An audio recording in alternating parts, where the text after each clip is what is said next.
notre louange.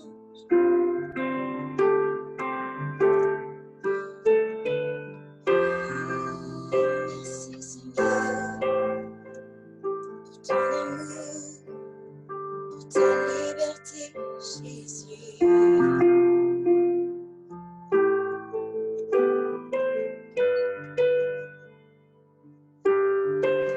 Merci Jésus, ta délivrance, Seigneur. Oh, viens Jésus.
Oui, ce matin, Dieu, tu es grand, mais pas juste dans ta sainteté et ta puissance, mais tu es grand aussi dans ta grâce et dans tes bontés.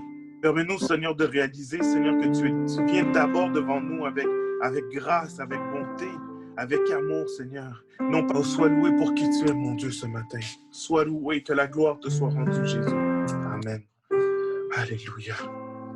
Je veux juste, avec vous, parler un peu de ce que Dieu a mis sur mon cœur. Vous savez qu'on est dans une nouvelle série qui s'appelle Culture du Royaume, et je voulais vous parler un peu, je voulais juste réviser avec vous ce qu'on a fait la semaine passée, même si c'était pas très long. Donc, et restez avec moi. Aujourd'hui, je vais vous parler de la suite de ça. Restez avec moi tout le long parce que peut-être quand vous allez avoir le titre, vous allez voir le titre, vous allez avoir peur, mais restez avec moi jusqu'au bout. Restez avec moi jusqu'au bout. Sortez vos cahiers, vos crayons, vos prendre des notes. Et puis aussi, avant que je vais parler, si Dieu met des choses sur votre cœur, prenez-les en note pour que vous puissiez méditer là-dessus, vous puissiez les partager par la suite et tout ça. Et voilà. Et vous savez que la semaine passée, quand j'ai commencé cette série qui s'appelle Culture du Royaume, je vous ai parlé de l'importance de la culture et j'ai commencé en parlant par le principe, le principe ou les principes qui paraissent ou qui transparaissent dans notre relation avec Dieu. Alors, si vous me donnez 30 secondes, je vais juste vous partager le PowerPoint qu'on avait fait la semaine passée. Et j'ai parlé de les principes qu'on a ou qu'on vit quand on vit notre relation avec Dieu et que c'est une relation à deux sens et non pas à sens unique. Il y a Dieu et il y a nous. Et je vais parler que de cette relation-là qu'on a avec Dieu, il y a une transformation, il y a une connaissance qui vient et ça nous permet d'apprendre à connaître notre identité, notre ennemi, notre chair et les autres. Et je suis content que Nabil soit là parce que justement, c'est une des choses qu'on avait parlé ensemble, je pense, il y a 2 semaines ou 3 semaines, ou je ne sais pas trop exactement quand, c'est à travers notre relation avec Dieu qu'on apprend à se connaître, mais aussi qu'on apprend à connaître les autres de la bonne façon, de comment Dieu les voit. Et en se connaissant nous à travers Dieu, c'est-à-dire en connaissant notre identité d'enfant de Dieu, on peut être capable de distinguer facilement qu'est-ce qui vient de la chair, qu'est-ce qui vient de l'ennemi. Et je vous ai parlé que notre identité ici même, sur cette terre, est définie souvent par notre culture. Quelqu'un qui vient des pays latins ou quelqu'un qui vient du continent africain ou quelqu'un qui vient du continent nord-américain a des cultures et des traits culturels différents. Et ça nous permet, et ça définit un peu notre identité. La même chose, et là, je parle même de continent, je parle même pas de pays spécifiques, et même de villes et de villages et de quartiers spécifiques qui ont tous un impact sur notre identité. Ça veut dire que dans certaines places, vous allez manger différemment, écouter différentes musiques, écouter et faire différentes choses qui viennent de vos traits culturels. Et ça définit notre identité. Mais qu'est-ce qui définit notre identité en tant que chrétien, en tant qu'enfant de Dieu? Et je vous ai dit que le royaume de Dieu a une culture aussi. Le royaume de Dieu a une culture et nous sommes les représentants du royaume. Donc, cette culture-là devrait transparaître au travers de nous. Et là, je ne referai pas toute la prédication, mais je vous avais parlé dans différentes cultures, il y a différents styles de musique, de styles d'art, différents styles différentes façons de parler, différentes choses qu'on mange. Le chrétien aussi, à cause de la culture du royaume, a lui aussi différentes choses qui transparaissent en lui. Ça veut dire que le chrétien en hiver ne mange pas la même chose que les autres. De quoi tu te nourris? En tant que chrétien, en tant qu'enfant de Dieu, ça va déterminer qui tu es. Qu'est-ce que tu écoutes? Quel genre de musique, là, dans la culture, c'est souvent la musique, mais nous, qu'est-ce qu'on écoute? De quoi on se nourrit? Qu'est-ce qu'on entend? C'est quoi notre façon de parler? Normalement, la culture du royaume qui est en toi devrait même changer ta façon de parler aux autres. Normalement, tu ne devrais pas t'identifier à la culture de ce monde, de la culture des gens qui t'entourent, mais tu devrais t'identifier à la culture du royaume. Mais quand les gens t'entendent parler, ils disent, oh my, il y a quelque chose de différent. Ils sont même obligés de dire, mais d'où tu viens? Pas à cause de ton accent, à cause de quoi? Mais à cause de l'amour qui transparaît, à cause de la grâce qui transparaît dans tes paroles, à cause du pardon, à cause de cette culture qui vient du royaume. On avait parlé de ça la semaine passée et je voulais recommencer par ça parce qu'il y a une importance qui est là de comprendre d'où vient cette culture du royaume. Et je vous en ai parlé la semaine passée, mais la seule chose que je veux mettre l'emphase de tout ce que je vous ai dit la semaine passée, c'est que cette transformation-là, c'est pas une discipline, c'est pas en te donnant des coups sur la tête, c'est pas comment dire, en montant en genoux les marches ou c'est pas en te culpabilisant que ça vient, mais c'est à travers la transformation qui vient dans le temps que tu passes, dans la relation avec Dieu. C'est de là que ta culture est transformée, que ton identité, quand je dis culture, comprenez, c'est une représentation de ton identité, c'est à travers cette relation-là que ton identité est transformée. Et les gens vont reconnaître ton identité ou la culture du royaume dépendamment de ta relation avec Dieu.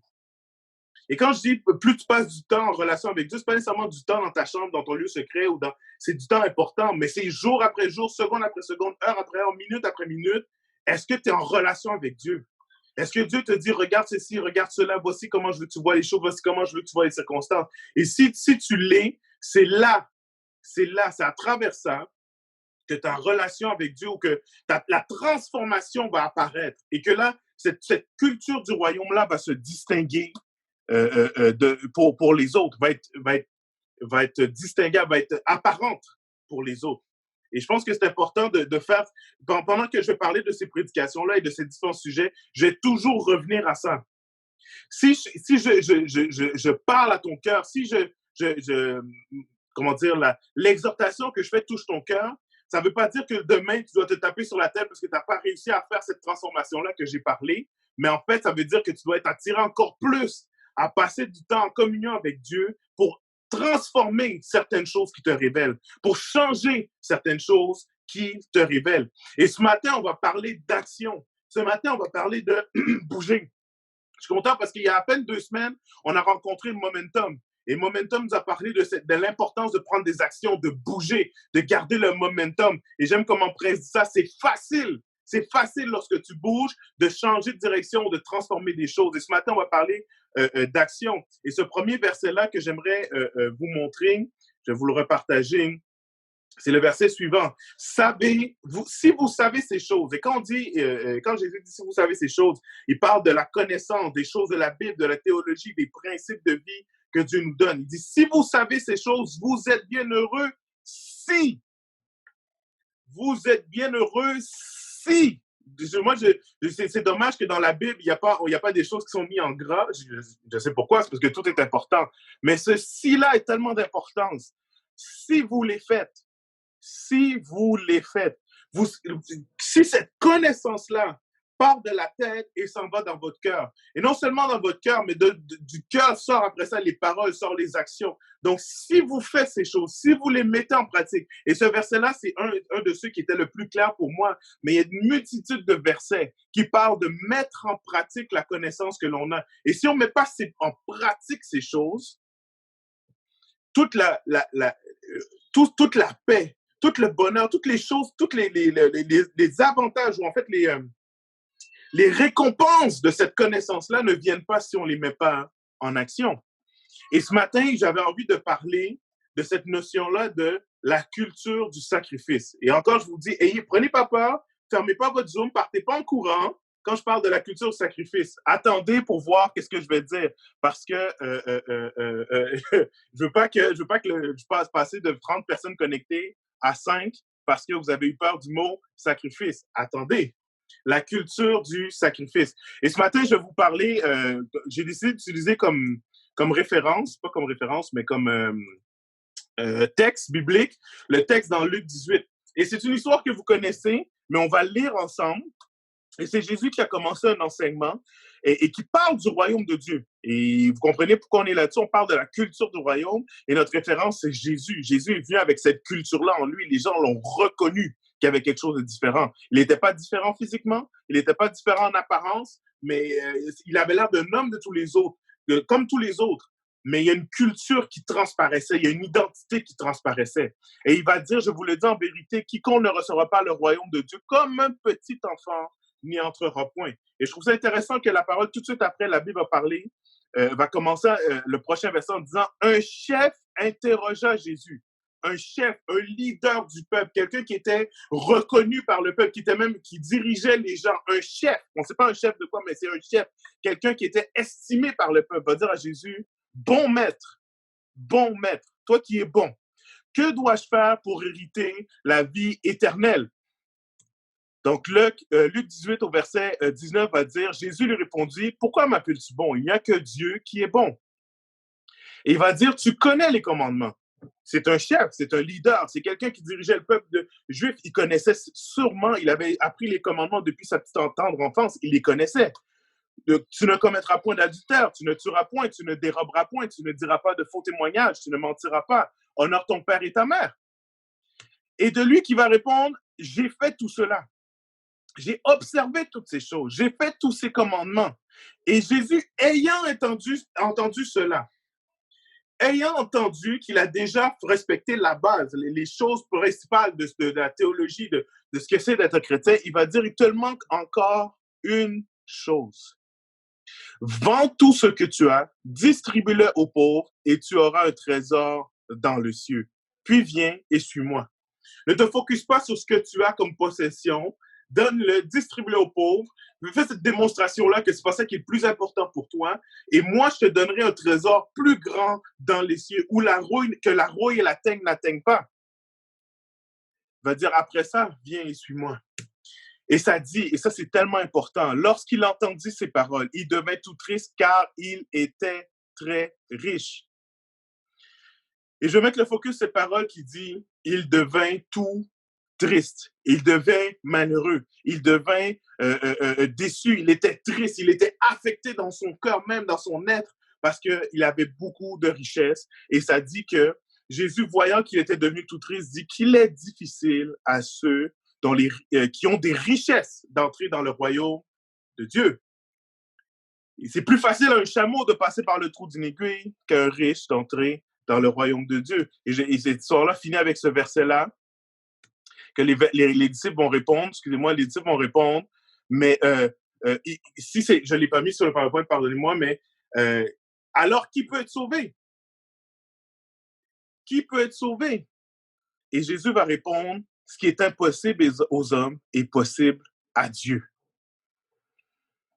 Et ce matin, je vais mettre en corrélation deux histoires, mais je veux qu'on commence juste, alors que probablement vous connaissez déjà cette histoire de l'homme riche qui ne peut pas distribuer ses biens et tout ça, et ce n'est pas une prédication sur la dîme, ni les offrandes, et peut-être même pas sur le sacrifice. Mais en fait, cette parole-là, alors que je relisais cette histoire-là, m'a frappé. Il est devenu tout triste. Ce que ça veut dire, c'est qu'avant qu'il rencontre Jésus, il n'était pas dans cette tristesse-là à cause de ses biens, de ses possessions. Et après la parole de Jésus, il est devenu triste. Voici ce qui s'est passé dans son cœur. Il a été convaincu.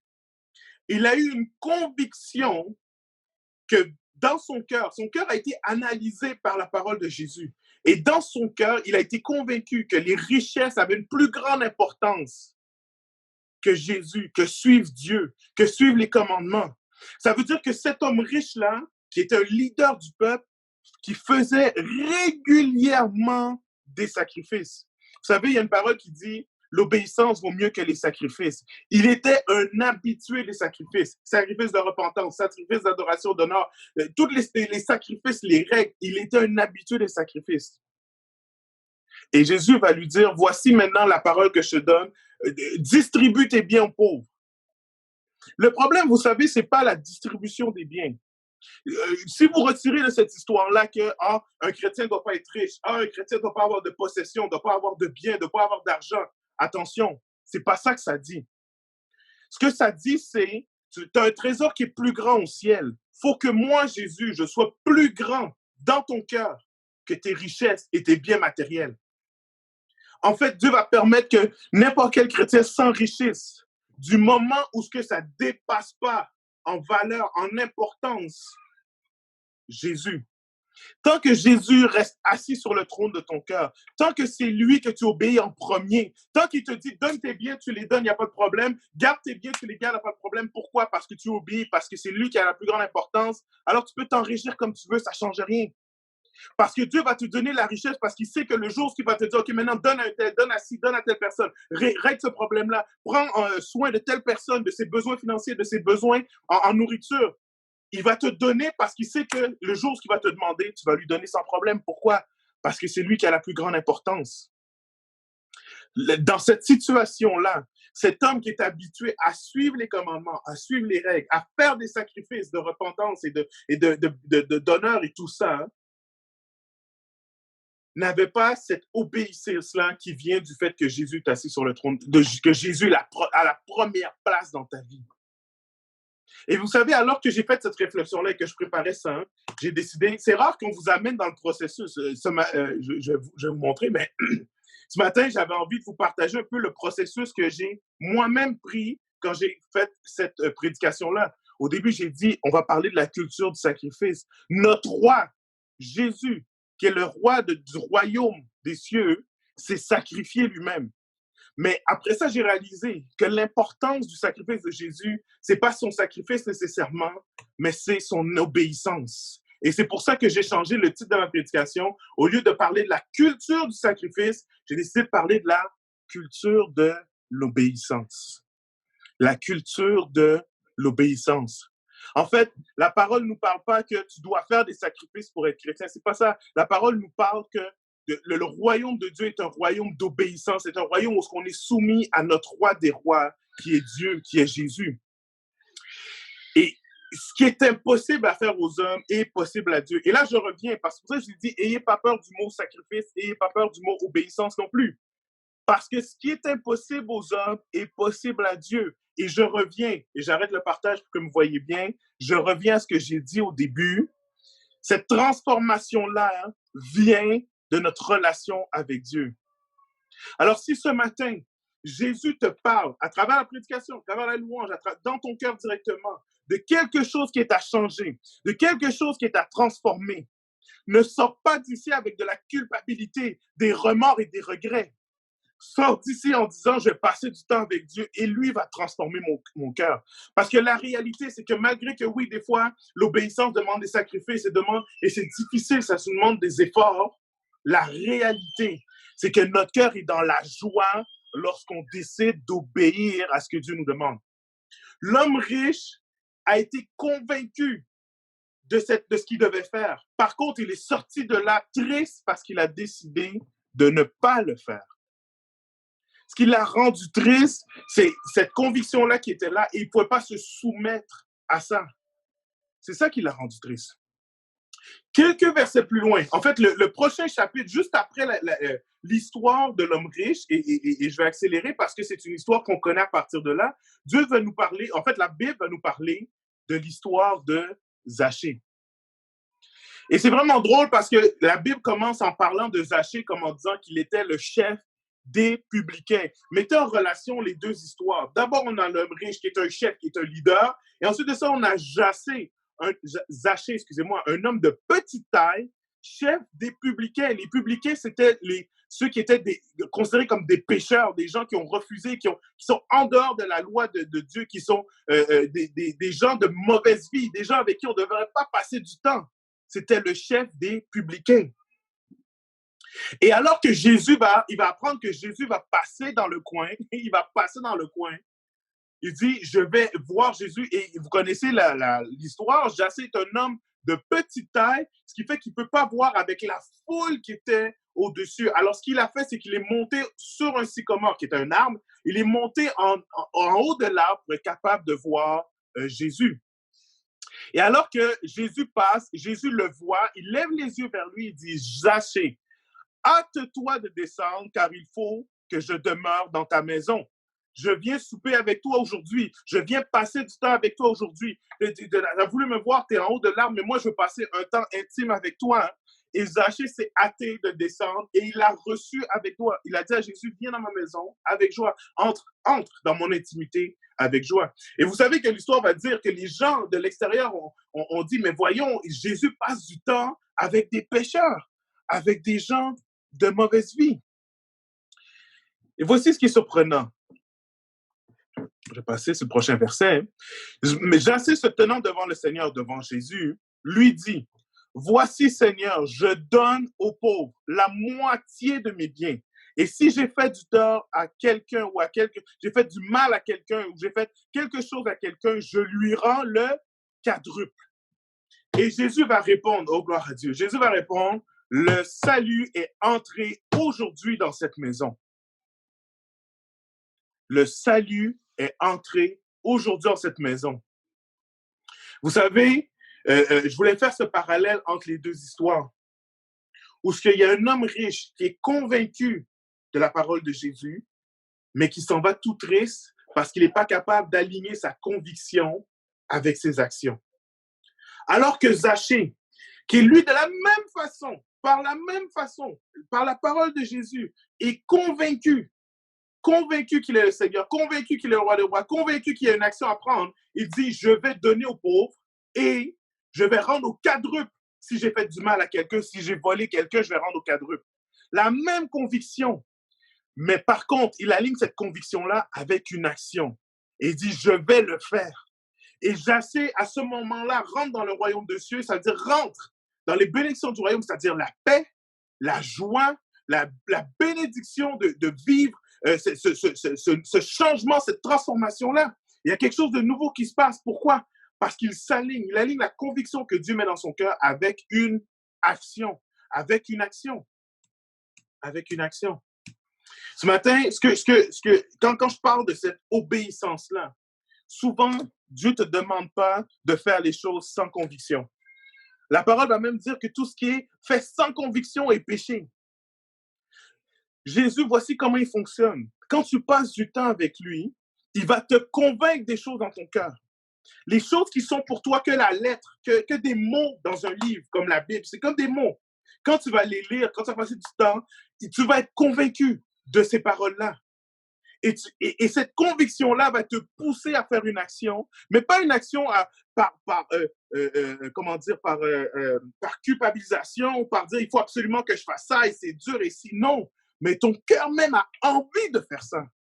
Et c'est pour ça que la parole parle que lorsque tu fais les choses que tu as apprises, il y a la joie, il y a la paix, il y a la bénédiction, tu es appelé bienheureux. Tu es heureux de faire ces choses-là parce que tu en as été convaincu. Vous savez, on s'en va dans un nouveau quartier et il y a plein de gens qui vont avoir des vies transformées.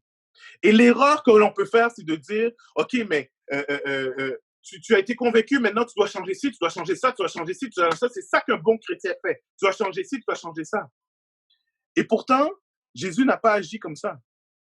Il a dit à l'homme riche, Fais les commandements de base. C'est-à-dire quelqu'un qui rencontre le royaume des cieux, qu'est-ce qu'il doit apprendre? À ne pas tuer, à ne pas mentir, à faire les commandements et les principes de base. Et au fur et à mesure que Dieu le convainc dans son cœur, tranquillement, il se met à transformer. Et après que l'homme riche a dit, mais oui, mais moi j'ai déjà fait tout ça, c'est après ça que Jésus lui a dit, OK, maintenant, donne tes biens. Parce qu'il y a un fardeau qui est sur ton cœur, il y a quelque chose qui est au-dessus de moi, donne tes biens. Guys, on va rentrer dans un nouveau quartier, il va falloir faire attention à ne pas, ce que nous on apprend présentement dans notre vie mature spirituelle, l'imposer aux autres. Ah ben, t'es rentré dans la vie, maintenant tu dis que t'es chrétien, tu dois changer ta façon de t'habiller. Tu dois changer aujourd'hui ta façon de t'habiller. Tu dois donner, demain, là, tu dois donner ta dîme. Tu dois donner ta dîme, tu dois donner tout dans l'argent. Tu dois être généreux là-dessus. Et les gens sont, et on met un joug et un fardeau qui n'est pas le joug de Jésus. Jésus prend les choses au fur et à mesure avec nous. Et là, où est-ce que tu es dans ta vie chrétienne? Je ne sais pas c'est quoi le sacrifice, je ne sais pas c'est quoi que Dieu te demande d'obéir, je ne sais pas où est-ce que tu es rendu. Mais Dieu est en train de te convaincre de quelque chose en particulier. Et c'est là-dessus que tu dois mettre le focus. Prends pas le joug des autres. Les autres vont dire, un bon chrétien fait ci, un autre... Non, mais le joug, ce que Dieu met, la conviction qu'il met dans ton cœur, c'est ça que tu dois faire. C'est ça le focus de ta saison. C'est ça les choses que tu dois transformer. Et le premier verset qu'on a dit, c'est si tu connais ces choses, maintenant mets-les en action. Fais-les. Prends le pas, prends le temps, mets-toi en action. Mets en action la culture de l'obéissance. La culture de l'obéissance. La culture de l'obéissance.